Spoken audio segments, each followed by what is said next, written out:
भारतात जन्मलेल्या प्रत्येक पोराचं लहानपणी एकच स्वप्न असतं, मोठेपणी क्रिकेटर होण्याचं। अशीच स्वप्न घेऊन अनेक पोरं गल्लीपासून ते दिल्लीपर्यंत क्रिकेट खेळत असतात। पण यातील मोजक्याच काही लोकांची स्वप्न पूर्ण होत असतात, जी भारतीय क्रिकेट संघात स्थान मिळवतात आणि आपली स्वप्न पूर्ण करत असताना संपूर्ण भारतातील क्रिकेट चाहत्यांना आनंद देत असतात। पण ही स्वप्न पूर्ण होत असताना त्यांची एक वेगळी स्ट्रगल स्टोरी असते, जी अनेकदा आपल्यापर्यंत पोहोचत नाही। अशीच एक भन्नाट स्टोरी आहे ती भारताचा वेगवान गोलंदाज मुकेश कुमार याची। तीच आपण या व्हिडिओतून जाणून घेणार आहोत। नमस्कार, मी प्रणव ढमाले, तुम्ही पाहताय फॉर द पीपल न्यूज। पुढे जाण्यापूर्वी आपण आमच्या चॅनलला सबस्क्राइब करा, लाईक व फॉलो जरूर करा। पोस्ट ग्रॅज्युएट डिग्री कोर्सच्या माध्यमातून परिपूर्ण राजकीय नेतृत्व घडवणारं आणि प्राध्यापक राहुल कराड यांच्या संकल्पनेतून साकारलेलं भारतातील पहिलं institute MIT school of government presents जागर लोकशाहीचा। मुकेश कुमार हा गेल्या 2 वर्षात भारतासाठी एक उत्तम वेगवान गोलंदाज म्हणून पुढे आलाय। मुकेश सातत्याने चांगली कामगिरी करतोय। 2022 मध्ये मुकेशनं दक्षिण आफ्रिकेविरुद्धच्या सामन्यात आंतरराष्ट्रीय क्रिकेटमध्ये पदार्पण केलं। पण मुकेशची क्रिकेट खेळण्यापासून ते भारतासाठी पदार्पण करण्याच्या प्रवासाची स्टोरी भन्नाट आहे। मुकेशचा जन्म बिहारमधल्या एका सर्वसामान्य कुटुंबात झाला। सुरुवातीला सांगितल्याप्रमाणे भारतात जन्मलेल्या प्रत्येक पोराचं एक स्वप्न असतं, क्रिकेटर होण्याचं। तसंच स्वप्न मुकेशचंही होतं। पण हे स्वप्न मुकेश जगत नव्हता, कारण त्याच्या मनात यापेक्षाही मोठं स्वप्न होतं, पोलिसात भरती होऊन देशाचं रक्षण करण्याचं। त्यासाठी मुकेश आतोनात मेहनत करत होता। त्यानं 2012 साली केंद्रीय राखीव पोलीस दल अर्थात CRPF ची परीक्षा दिली होती। या चाचणीतील लेखी परीक्षा मुकेश चांगल्या गुणांनी पासही झाला, पण घोडं अडलं ते शारीरिक चाचणीत। फिटनेस टेस्ट मध्ये मुकेश नापास झाला आणि इतक्या वर्षांपासून मुकेश जगत असलेलं स्वप्न भंगलं। पण मुकेशनं हिंमत सोडली नाही। त्यानं बिहार पोलिसात भरती होण्यासाठीची परीक्षा दिली, पण इथंही शारीरिक परीक्षा अडथळा ठरली आणि मुकेश नापास झाला दुसऱ्यांदा। सैन्य आणि क्रीडा क्षेत्रात करिअर करायचे, नेताजी सुभाषचंद्र बोस सैनिकी निवासी शाळा पुणे।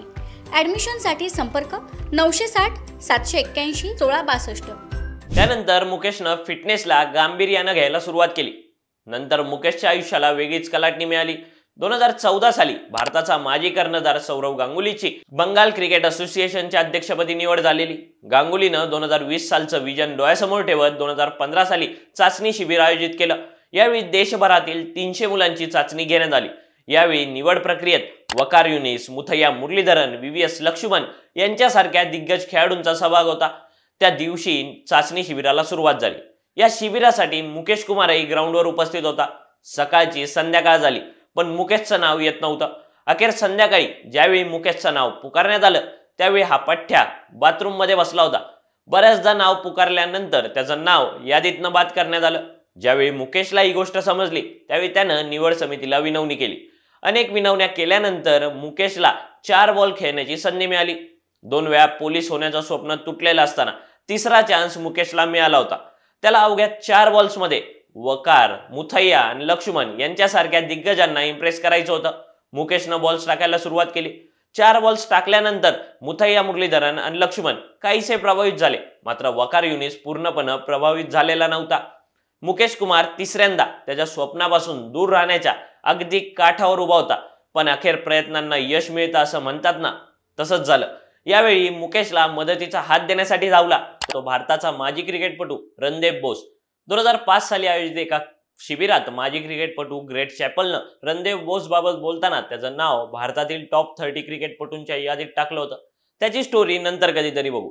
हाच रणदेव बोस मुकेशच्या पाठी उभा राहिला, मुकेशला एक तरी संधी द्यायला हवी असं त्यानं वकार युनिसला पटवून दिलं। अखेर रणदेवच्या विनंतीनंतर मुकेशला संधी मिळाली, ती शेवटची, कारण त्यानंतर मुकेशला संधी मिळण्याची शक्यता नाहीच जमा होती। पण मुकेशनं ही शेवटची संधी गाजवली। 2015 नंतर त्यानं अनेक टुर्नामेंट्समध्ये चांगले परफॉर्मन्स दिले, ज्याच्या जोरावर त्याला IPLचं कॉन्ट्रॅक्ट मिळालं आणि 2022 साली इंडिया कॅप सुद्धा। 2 वेळा पोलीस होण्याचं स्वप्न मोडीत निघालं असताना जगातील सर्वोत्कृष्ट वेगवान गोलंदाजांपैकी एक असणाऱ्या वकार युनिसनं नाकारला असताना मुकेशनं केवळ आपल्या मेहनतीच्या जोरावर भारतीय क्रिकेटमध्ये आपलं स्थान निर्माण केलंय आणि आगामी काळात आपण भारताचे बेस्ट बॉलर ठरू शकतो अशी आशाही। त्यामुळेच मुकेशची ही स्टोरी वेगळी आहे आणि भारी सुद्धा। तुम्हाला मुकेशच्या या स्टोरीबद्दल काय वाटतं ते कमेंट करून सांगा। व्हिडिओ आवडला असेल तर लाईक करा आणि अशाच आणखी नवनवीन व्हिडिओजसाठी फॉर द पीपल न्यूजला सबस्क्राईब करायला विसरू नका। धन्यवाद।